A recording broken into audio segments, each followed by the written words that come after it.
A costume is like a character's opening line.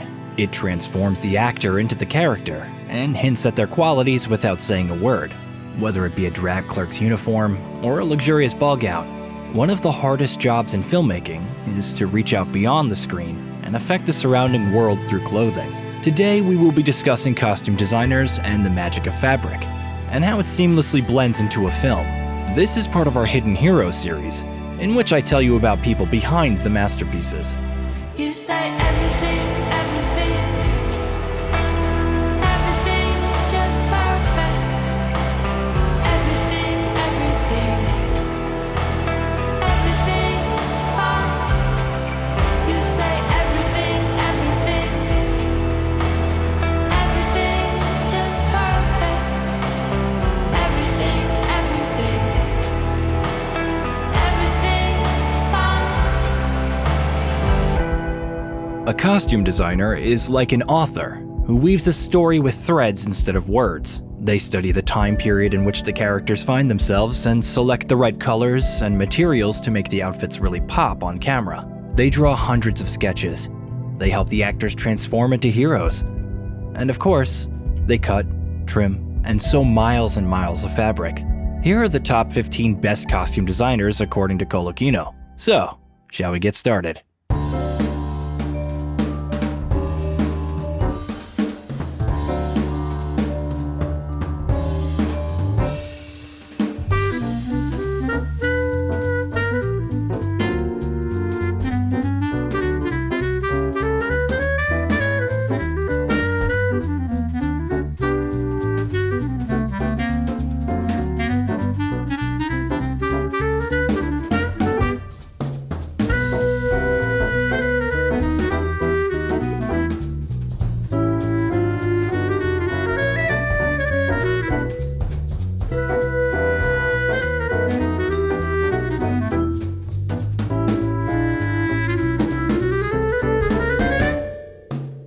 Hollywood sewing industry pioneers Walter Plunkett and Travis Banton created their masterpieces before the Motion Picture Academy even had a costume design category eligible for nominations. Walter Plunkett quit law school to pursue theater. After moving to New York, he acted in amateur plays and created costumes for them. Local fashionistas saw his talent and offered him a job in Hollywood. Plunkett joined RKO Pictures, and over the next 15 years, he had a hand in nearly every one of the studio's projects. There, he befriended Katharine Hepburn and designed her exquisite outfits. In 1937, Katharine tried out for the role of Scarlett O'Hara in Gone with the Wind, and encouraged Walter to offer his services to producer David O. Selznick.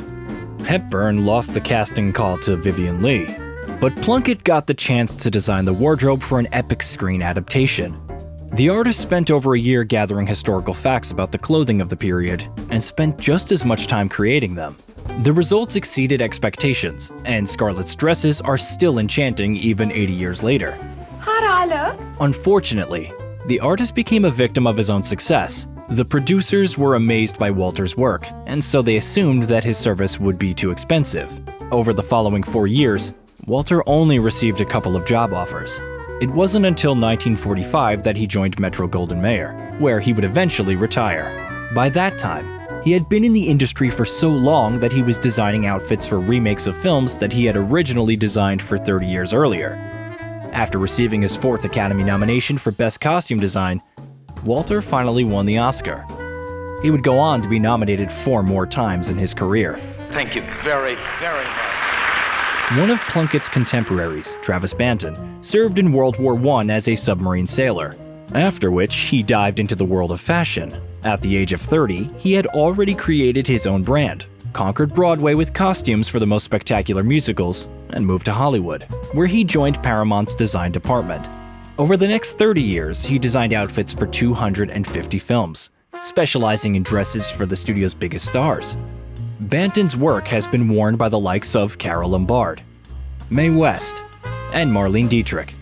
Directors adored him for his ability to select fabrics based on how they absorbed and reflected light, and producers loved him for his ability to handle the tempers of prima donnas. His revenge on Nancy Carroll is my favorite story among costume designers in Hollywood. Travis had made a gorgeous dress for Nancy, covered in hundreds of beads, but during the final fitting, The actress called the outfit disgusting and cheap and refused to wear it. Banton then tore it off of Carol. When the actress returned for another fitting a few weeks later, he referred her to his young assistant, Edith Head. The head of the studio called him immediately, infuriated by the news that the costume designer was not present at the star's fitting.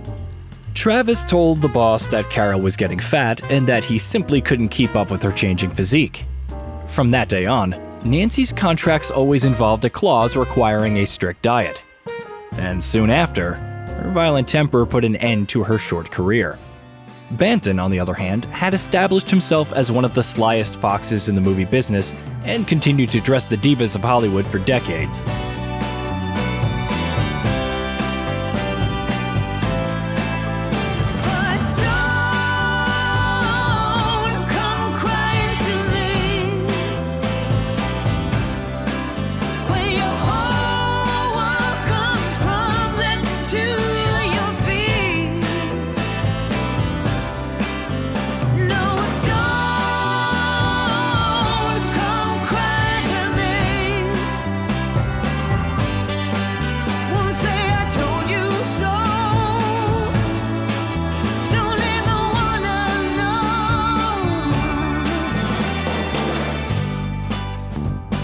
Fast forward 50 years to Los Angeles in the 1980s.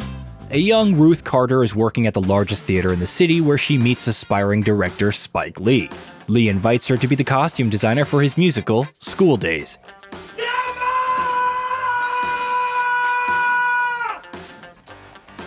The film marked the beginning of a long friendship.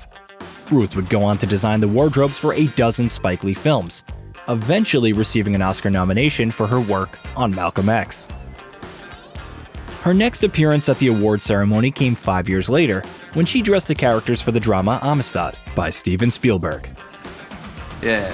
The next 20 years of her career were filled with incredible wardrobe design and well-deserved praise. While working on a new project from Marvel, Ruth once said, "I've been doing superheroes my whole career. Malcolm X was a superhero. Thurgood Marshall was a superhero. Selma with Martin Luther King Jr. made him a superhero." The budget for Black Panther gave Ruth plenty of freedom to experiment, a fact that she took full advantage of. She assembled a team of over 100 buyers from South Africa, Nigeria, and South Korea, and put dozens of jewelers, blacksmiths, fabric artists, and tailors to work. For Ramonda's costume, she used the largest 3D printer in the world. Thanks to her contribution, Wakanda was filled with hundreds of outstanding images. And in 2018, Ruth received a well-deserved Oscar for her work, becoming the first costume designer to win the award for a superhero film. Wow! I got it!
While studying at the Royal College of Art, Jacqueline Durran got a job at a clothing studio in London that served the local film industry. At the interview, she was able to accurately identify the time period that each outfit belonged to and was hired on the spot.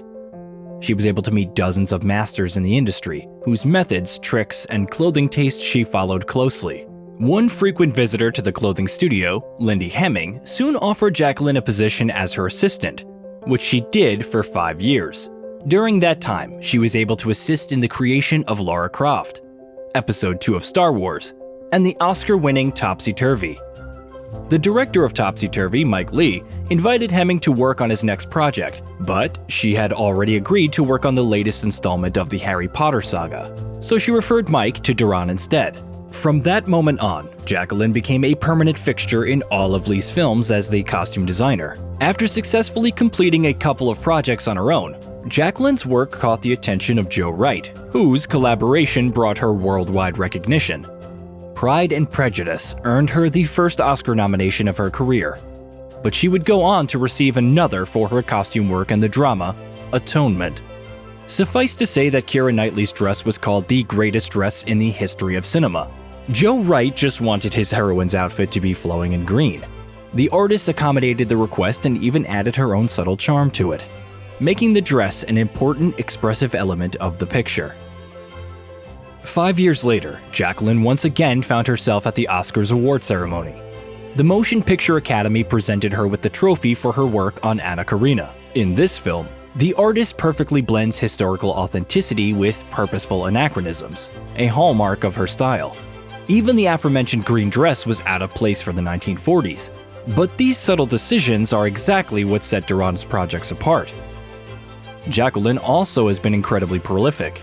From 2017 through 2018, she worked on 4 films. Darkest Hour and Beauty of the Beast earned her nominations for the coveted statuette, while Little Woman won her second Oscar. Jacqueline is associated with the most beautiful historical films of the 21st century, but Durran's next project put her well beyond her comfort zone as she took on a new interpretation of Batman. The artist was sure to have a couple surprises up her sleeve. The costumes of Bruce Wayne and the villains of Gotham City revealed new facets of Jacqueline Durran's unmatched talents.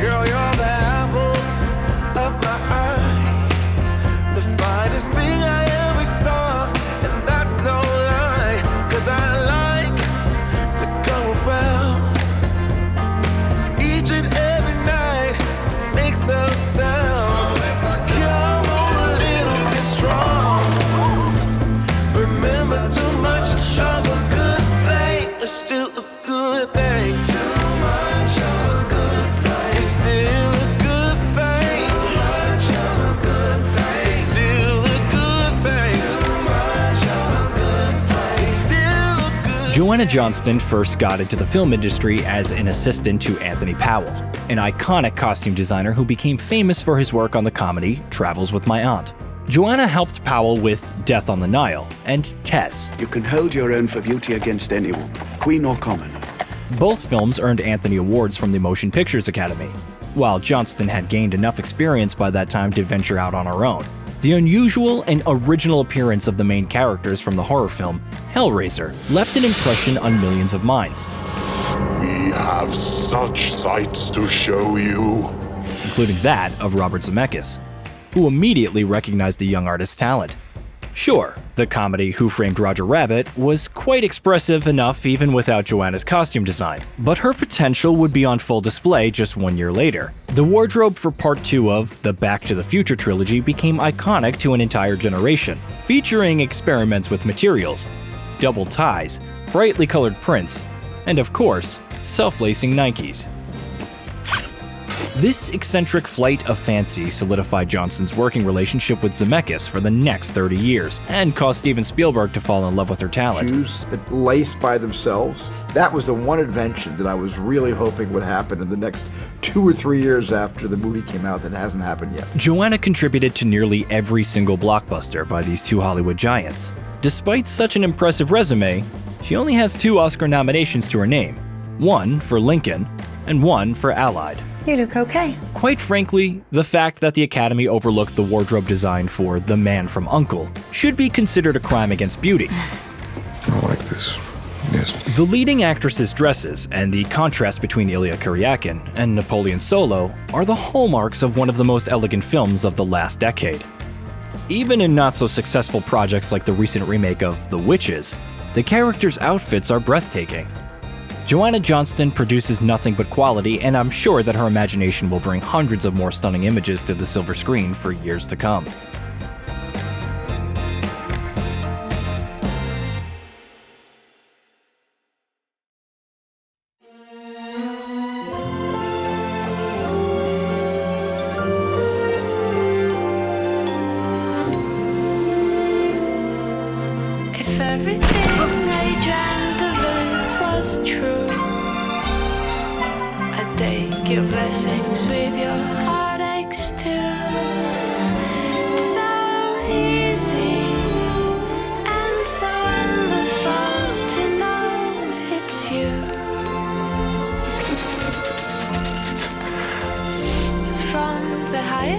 mountain to the deepest well. I never thought I'd be the one to tell. It's so easy and so wonderful beneath your spell.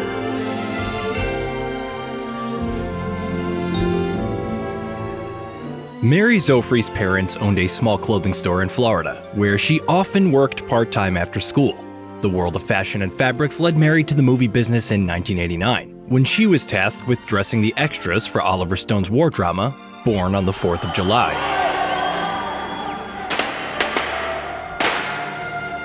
Mary's skills impressed the head costume designer, who hired her as an assistant. 4 years later, Zophres began working under Richard Hornung, costume designer for the Coen brothers. Mary became more confident over the next few years after completing a couple of solo projects. So when Hornung had to turn down the opportunity to work on Fargo due to health problems, Zophres was able to step in for him. It was she who gave us Jerry's ridiculous down jacket, Carl's red turtleneck, and Miss Lundegaard's pink pajamas. This witty crime thriller took the Coens' careers to the next level and also bonded them with Mary forever. Clearly, she learned how to read between the lines of their scripts, because how else do you explain how she came up with Jeffrey Lebowski's unique sloppy look from the description, permanently relaxed? To create this ensemble, the artist spent weeks traveling around secondhand stores throughout Los Angeles looking for 20-year-old items. But the hallucination dance seemed like an impossible task for her, because she had never worked on a scene of this magnitude before. All the more surprising that she really let her imagination run wild, with bowling pin headdresses and Julianne Moore's golden Viking outfit. Mary has designed hundreds of iconic characters for Ethan and Joel to fill their whimsical worlds with, and her work has earned her 2 Oscar nominations. Turning to her services for the first time in 2002 was Steven Spielberg, for whom she perfectly captured the sharp uniforms of pilots and stewardesses of the 60s. Are you a real life pilot? I sure am, little lady. What's your name? Celine. And yet, the most challenging project of her career hit the big screens just 5 years ago. Every detail of the musical La La Land oozes with expressiveness. Of course, Emma Stone's bright dresses are the first thing to catch the eye. But even Ryan Gosling's jazzy shoes tell the story of a character who is desperately trying to hold on to the past. Zophres has brought the refinement of the golden age of Hollywood into the modern world, and shared with us her unsurpassed sense of beauty.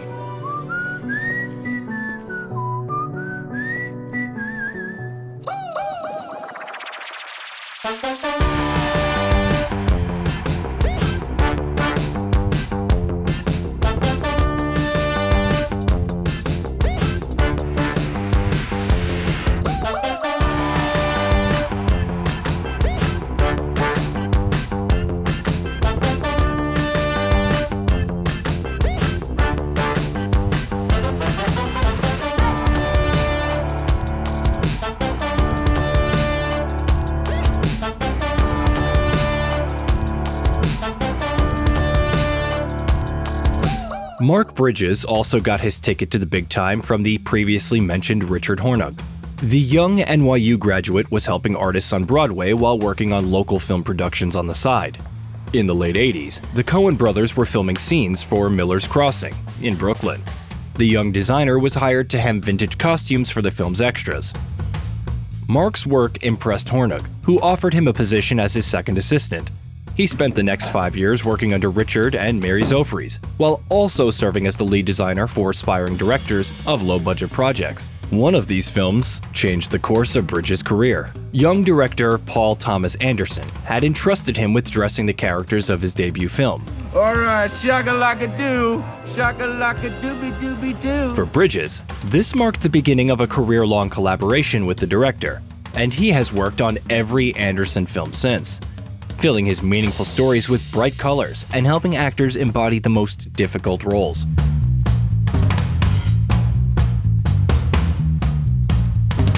It didn't matter whether he had to visit hundreds of flea markets in search of clothes for Dirk Diggler and his entourage, or sew exquisite dresses for Phantom Thread, whose main character is an embodiment of the best fashion designers of the 1950s. Daniel Day-Lewis's character was a combination of the styles of Christian Dior, Charles James, and Cristobal Balenciaga. But it was Mark Bridges who created the dresses. How befitting then, even poetic, that the author of these masterpieces was awarded an Oscar. It was Bridges' second award. His first came 6 years earlier for his work on The Artist, the first black and white film in 45 years to win the nomination. The Artist was the most challenging project in Mark's career. He didn't know whether the film would be shot in black and white or color until the last minute. So in preparation, he gathered scraps of various fabrics and photographed them on black and white film. He would first determine which shades of gray looked best before finding out the material's true colors. On top of all of this, Bridges was given a modest budget, so he would look for textiles in the bins of his own workshop and wholesale outlets. One notable recent project of his is the psychological thriller Joker. Todd Phillips insisted that the costume design be realistic, so Mark selected clothing items based on the opportunities that would be available to Arthur Fleck. Where would this poor, depressed man buy clothes?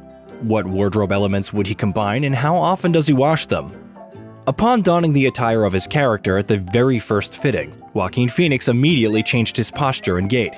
It is these kinds of transformations that serve as the best testament to Bridges' talent. Over the last 20 years, he has had a hand in a dozen iconic films and has worked with the most important directors of our time. And, judging by his plans for the near future, this is just the beginning.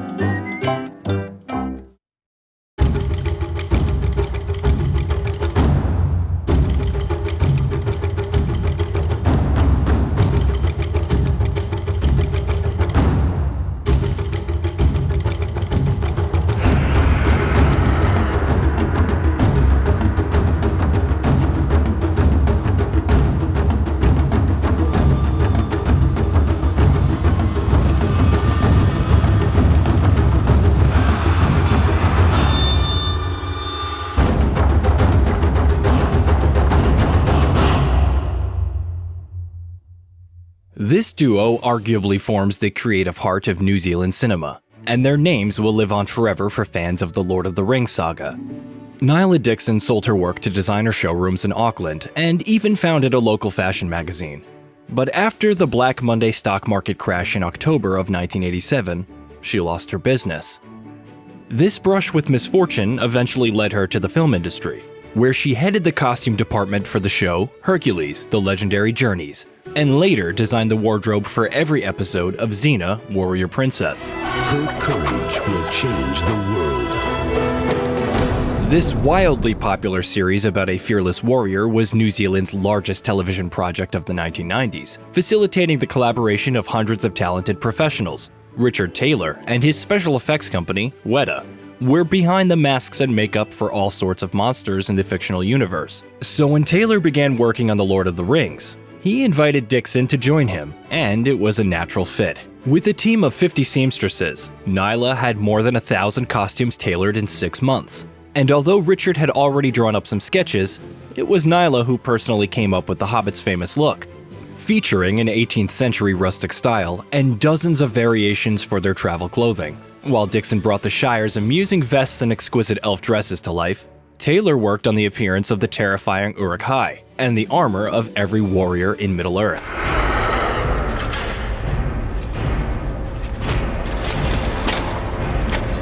The costumes for Lord of the Rings are truly a work of art, one which earned the duo an Academy Award. Ngila also found herself nominated for her work in another film in 2002, which turned out to be quite a busy year for her, including designing for the historical drama The Last Samurai.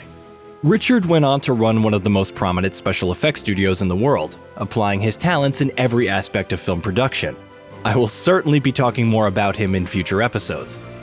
Ngila, for her part, continues to create amazing costumes for projects all over the world, and I'm sure she still has a lot more that she wants to do in her career.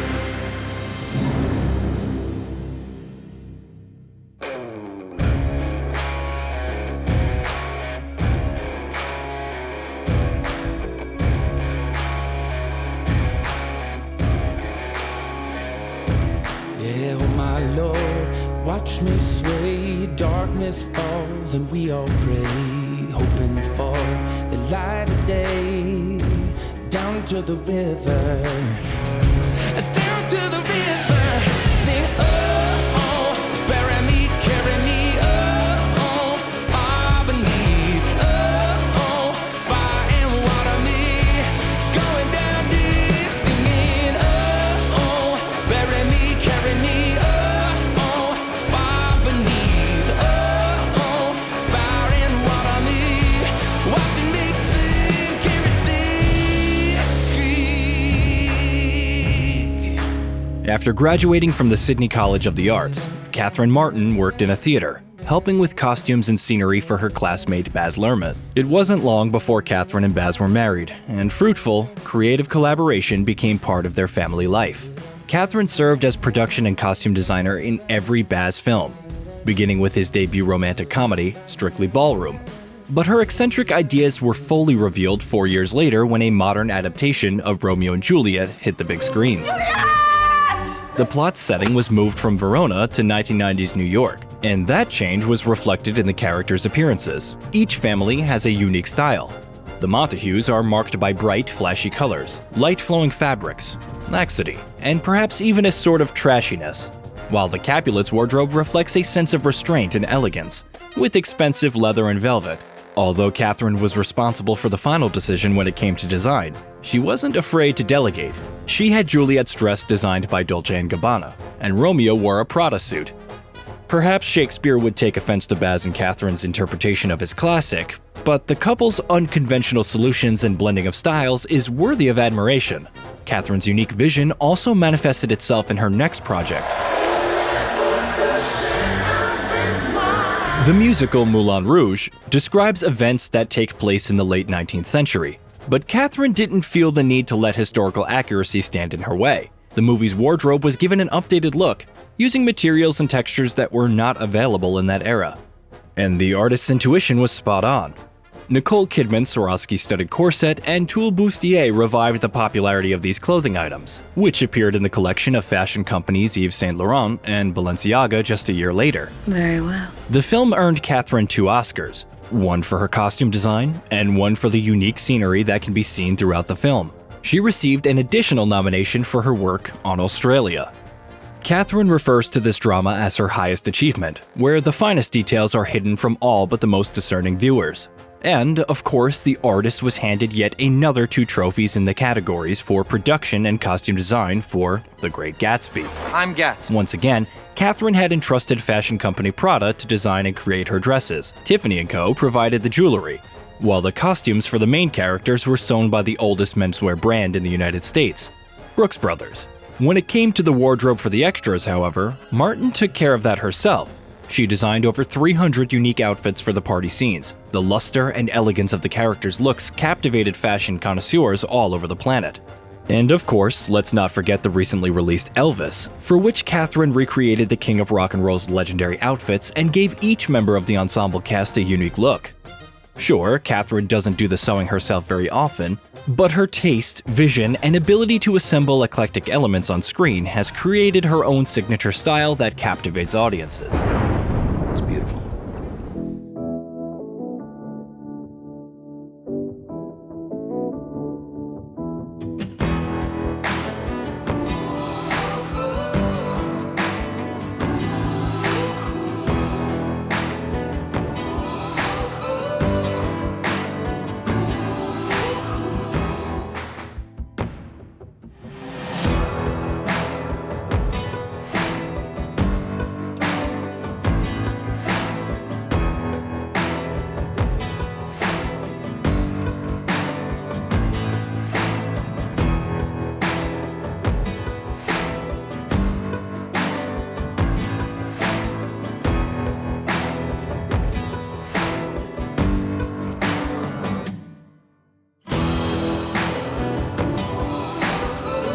Emi Wada and Eiko Ishioka were Japanese-born costume designers whose love for bright colors and intricate shapes have given cinematography hundreds of unforgettable images.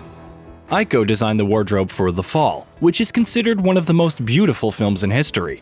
The clothes are like a separate character in this fairy tale journey, And Ishioka's painstaking work in the film represents her labor in the world of cinema as a whole. Although, her talent could be seen a quarter of a century earlier, when Bram Stoker's Dracula won her an Oscar. I am Fritz Vlad of Senkai. Francis Ford Coppola invested the lion's share of the film's budget in Eiko's wardrobe work. The artist was given unprecedented freedom and created 6 different costumes just for Gary Oldman. Each character was given their own color scheme. Even the patterns and styles of the outfits reflected their nature and intentions. The tone and delicate floral patterns of Winona Ryder's character helped convey her qualities as the film's heroine, while Dracula, of course, had every shade of red at his disposal.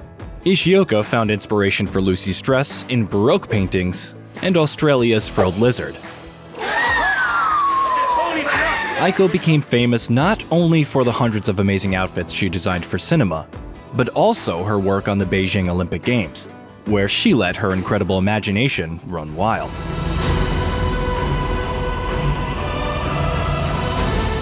While Eiko Ishioka liked to mix styles and was only partially inspired by the art of her homeland, Wada fully imbued her work with the essence and beauty of Oriental culture. Her first major project was a beautiful film by Akira Kurosawa, where she was able to demonstrate her genius for working with color on screen. Ran helped Emmy win an Oscar and worldwide recognition. The technology she used to create her costumes surprised and excited everyone. Emmy always strove for maximum believability in everything she did. But modern fabrics and dyes were simply not up to her standards. To achieve total realism, Emmy and her team handcrafted 1,400 costumes using nearly forgotten 16th century Japanese technology. The process took more than 3 years. Her incredible work also made it into Zhang Yimou's films, Hero and House of Flying Daggers. The variety of colors, textures, and unusual shapes are simply mesmerizing, and can be considered separate elements from the plot, because the sleeves and dresses of the main characters flowing in the wind seem to be telling us their own stories.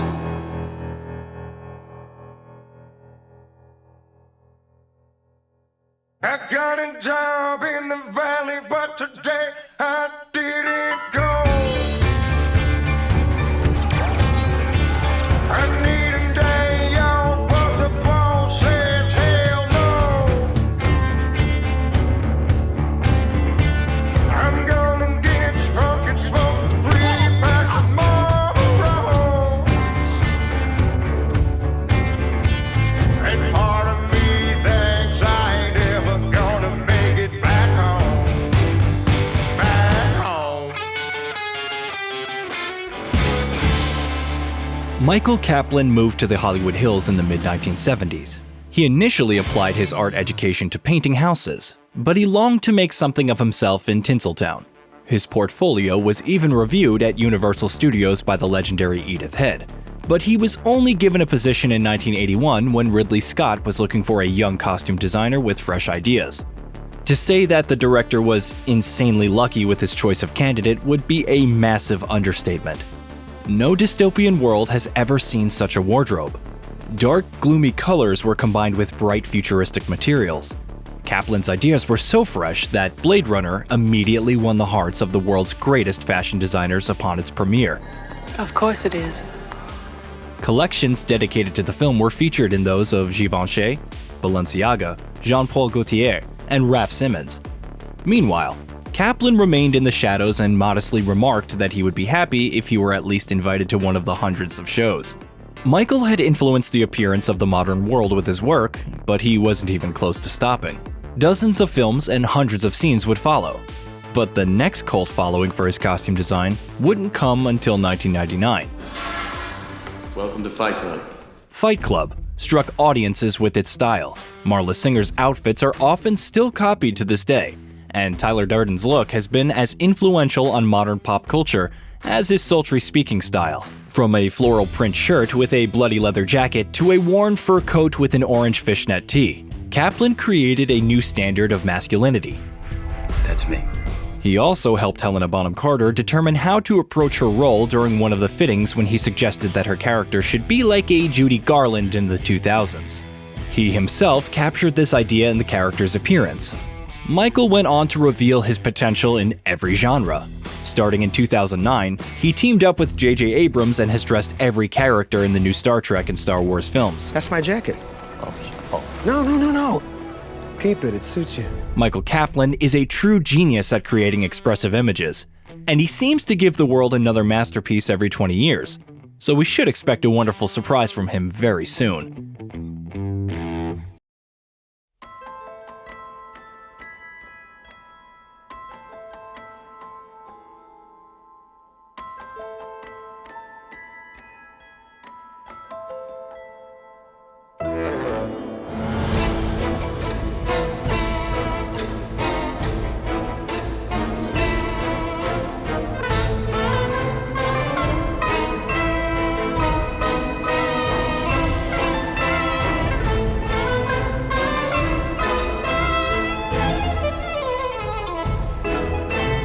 Colleen Atwood has been called modern Hollywood's most original costume designer. She has created unique looks for 50 excellent movies. From the legendary leather mask of Hannibal Lecter to the Mad Hatter's quirky suit. Love your suit. Thank you. From an evil queen's dress decorated with the wings of real Thai beetles to the unforgettable costume of Roxy Hart and Velma Kelly. Colleen has been nominated for 12 Oscars and has 4 trophies on her shelf. Thanks so much. Atwood has had successful collaborations with Jonathan Demme, Rob Marshall, and of course, Tim Burton, for whom she plays an integral role in creating new worlds. Their first project together was the movie Edward Scissorhands. Burton drew a sketch of the protagonist's appearance when he was in high school, and over the course of 20 years he became so attached to that drawing that no interpretation but his own would suffice. Colleen made the director's dreams a reality. Taking inspiration from Frankenstein's monster, she sewed together a jumpsuit made from dozens of different types of leather. The ensemble reflected light in various ways, capturing the image of a man assembled with fragments. The only thing Colleen had not accounted for was the high temperatures at the filming location. The hot Californian sun caused Johnny Depp to collapse from overheating during one of the scenes. However, this incident didn't stop Burton from inviting Atwood to join his future projects, and Depp has been cautious of fittings ever since. Over 30 years, their careers have produced dozens of eccentric images, including a Martian in disguise, a headless horseman, warrior apes, and Carl the Giant, whose robe was made up of 100 rat skins. Each time, Colleen Atwood pushes the limits of what is possible, allowing Burton to plunge headlong into his unusual worlds. There's a certain kind of freedom working with Tim, because he's the guy that lets everybody go crazy. He's really appreciative of what other people do, so you always want to do something special for him. Creating something special is what Colleen does best, and she is perhaps unmatched in this regard, whether it's from the mind of Tim Burton or Memoirs of a Geisha, or even Fantastic Beasts, for which she won an Oscar. She's equally adept at both creating new worlds and decorating ours.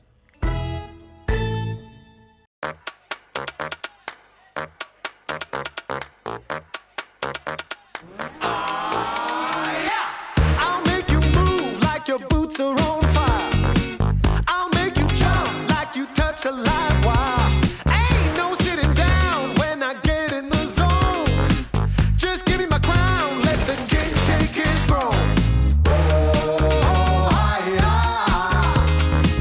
I like to groove it. He likes to groove it. You're gonna move it. You're gonna move it. Clap your hands. Just clap your hands. Give 'em a clap. Like 1, 2, 3.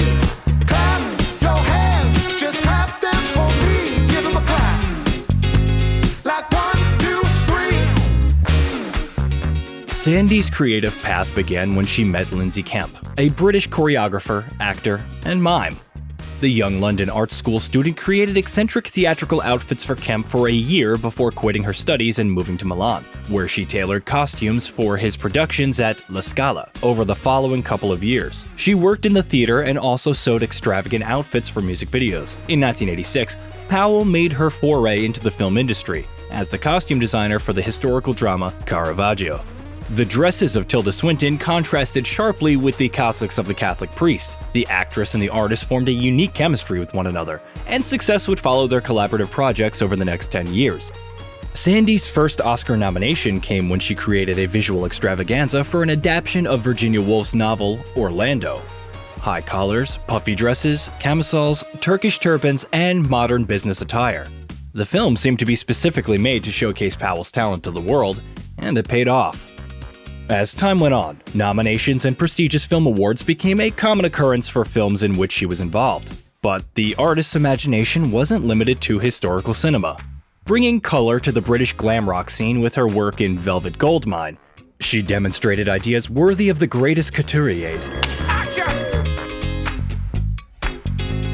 And a year later, she celebrated an Oscar win after tailoring costumes for Shakespeare in Love. Thank you, everybody. Thank you. In 2002, her creative journey was forever changed when she teamed up with Martin Scorsese for Gangs of New York. She has since worked on every one of the master director's projects except for Silence. Sandy was awarded her second Oscar for recreating the golden age of Hollywood in The Aviator, where the dresses of Howard Hughes' female companions were at times just as fascinating as the performance of the actresses wearing them. Her ability to handle Scorsese's perfectionism was evident in The Wolf of Wall Street, for which the director would constantly demand dozens of tie options, sometimes changing the character's clothes right in the middle of filming.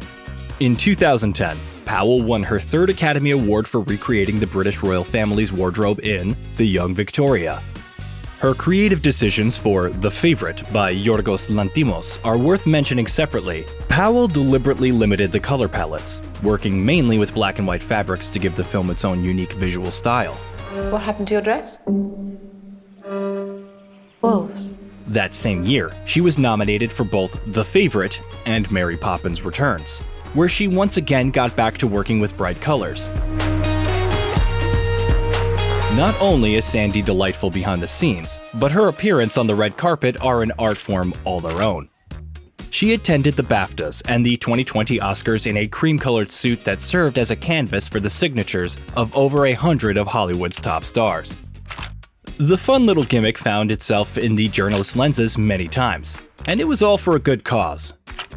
Sandy auctioned off this collection of autographs, and the proceeds were donated to fund it to turn filmmaker Derek Jarman's house into a museum. After all, it was he who introduced her to the magical world of cinema 35 years ago.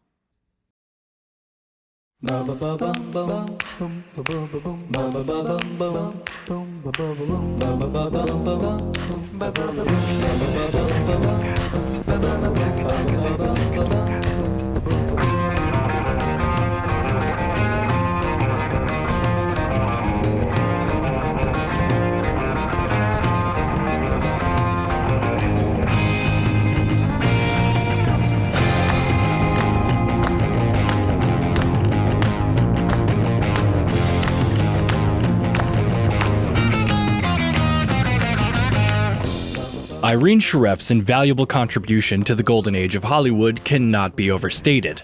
During her 50-year career in film, she designed costumes for dozens of iconic films. She received 15 Oscar nominations, taking the award home 5 times. Irene brought tie silk into popular fashion and even won over Elizabeth Taylor, who trusted no one else with her outfits. Oh, that's the most attractive. You like it? Good. Sharaff entered the world of fashion when she landed a position as an illustrator for Vogue and Harper's Bazaar. In 1931, she made her debut as a costume designer on Broadway, after which she created a wardrobe for the Russian ballet, Monte Carlo. Her versatility and ability to adapt to various genres caught the attention of Metro-Goldwyn-Mayer.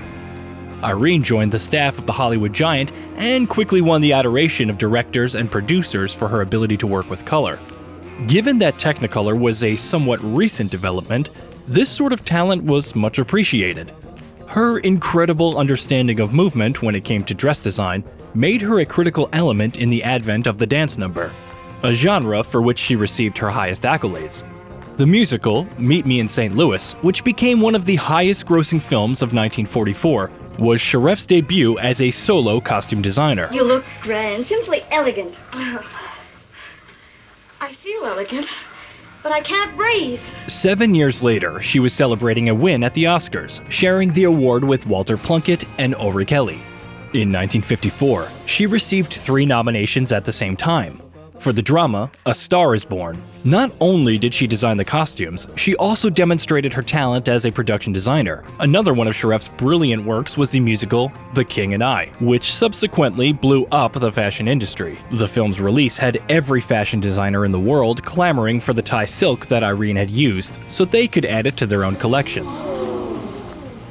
The early 1960s marked the most successful period of the artist's career. It was in this decade that she won 3 Oscars. West Side Story captivated audience with its impressive dance numbers, but another key contribution to the narrative was the costume designer's imagination, which she manifested through the liberal use of bright colors. The musical was an adaptation of Broadway's production that Irene had also worked on. Sharaff's work on Cleopatra landed her in the Guinness Book of World Records for most wardrobe changes in a film, when she designed 65 costumes for Elizabeth Taylor.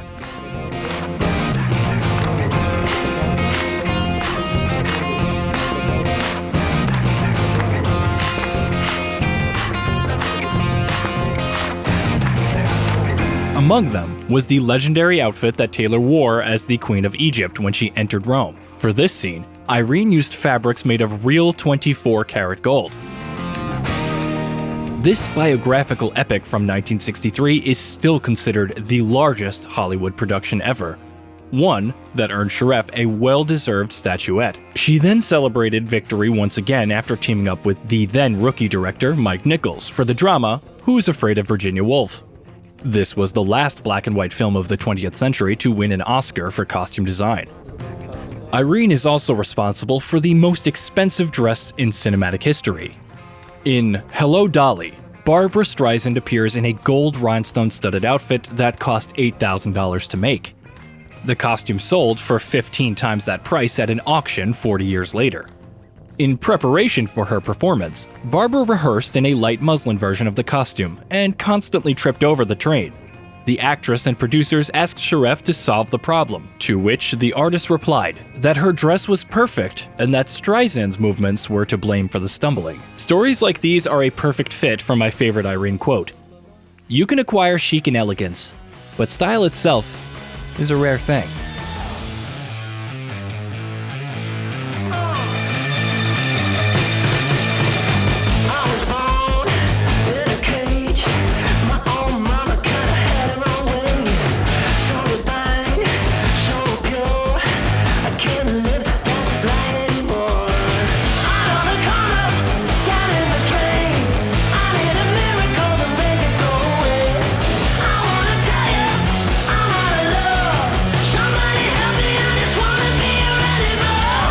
With a special rabbit ear on the top so we could pipe in some music. Milena Canonero is a delight for every cinephile. Her work has won the hearts of millions, and her contribution to the industry will be studied by generations of costume designers to come. Milena was born in Italy, where she graduated from college with a degree in design and fashion before moving to London in the 1960s to design clothing for TV advertisement and theatrical productions. Her visual style caught the attention of Stanley Kubrick, who was preparing to film an adaptation of A Clockwork Orange. Could Milena ever have guessed that her foray into the world of cinema would immediately give her a cult-like following? Probably not. But the black bowler hats, white shirts with suspenders, and worn codpieces would upend pop culture, serving as inspiration for dozens of fashion designers and musicians. British authorities even banned screenings of the film to keep fanatical street gangs from copying the style of the 4 main characters. 4 years later, Canonero received an Oscar for what was only the second film in her career. In Barry Lyndon, Milena and Ulla-Britt Soderlund created costumes based on the paintings by Gainsborough Hogarth and Zophres, bringing them to life on the silver screen. It's beautiful. Yes. Kubrick then entrusted Canonero with creative control over the wardrobe for The Shining, and the artist did not disappoint. The color used in the costume speaks to the viewer almost more than the narrative itself. Come and play with us, Daddy. A year later, Milena won her second Academy Award for her work on Chariots of Fire, once again proving her mastery of the historical drama genre. But her achievements in this field would reach their pinnacle with Marie Antoinette. Canero's dresses can still be seen in museums all over the world. and every frame of the film serves as undeniable proof of her genius.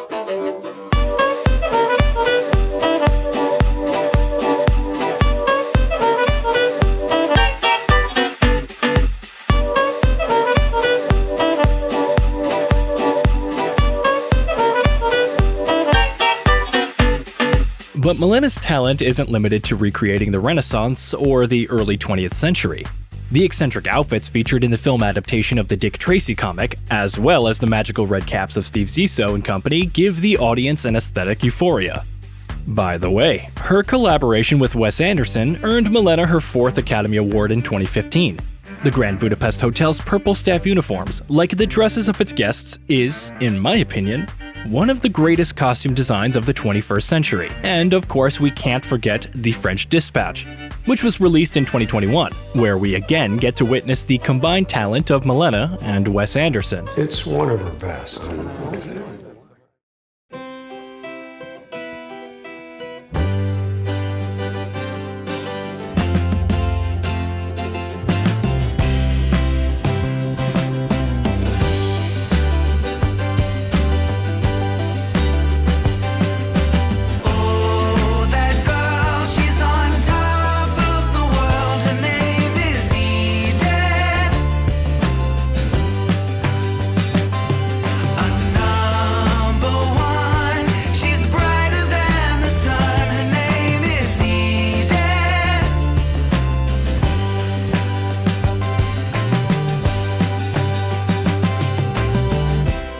Edith Head's name is the obvious finale to our story. She was the symbol of an era.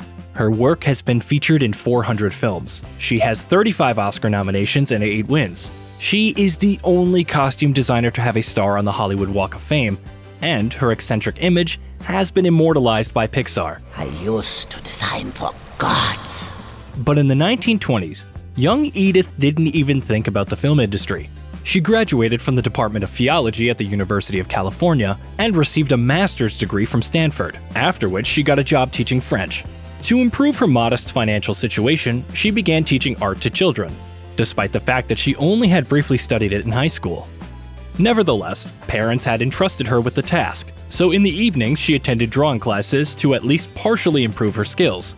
That's when chance intervened with Edith's measured life. Her students, the daughters of director Cecil DeMille, invited Head to the set of her father's new film. Edith was immediately captivated by what went on behind the scenes of filmmaking, and so she decided to get a job as a costume designer at the studio. However, the young woman wasn't exactly artistically gifted, so she brought some of her classmates' sketches to the interview. By the time this deception was discovered, Head was already an assistant to the studio's most influential costume designers, Howard Greer, and the previously mentioned Travis Banton, who were fascinated by her hard work and talent. Edith's first solo project was the main character's dress in the film, She Done Him Wrong. Unfortunately, this character was to be played by Mae West, one of the most controversial actresses of her time. She seemed to do everything in her power to confuse the aspiring artist, demanding a loose yet tight-fitting dress that would emphasize her femininity. By some miracle, Head was able to fulfill the ambiguous request, and Mae's outfit with a long, mermaid-like train looked stunning on her. You want to help me pick up my train? The film went on to break box office records and saved Paramount from bankruptcy.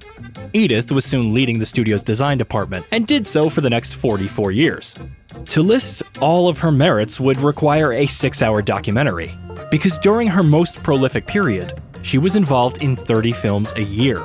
Alfred Hitchcock was one of Edith's biggest fans. The director was introduced to the artist by Ingrid Bergman, who wanted Edith to create outfits for her character in the film Notorious. The director honored the star's request and fell in love with Head's talent.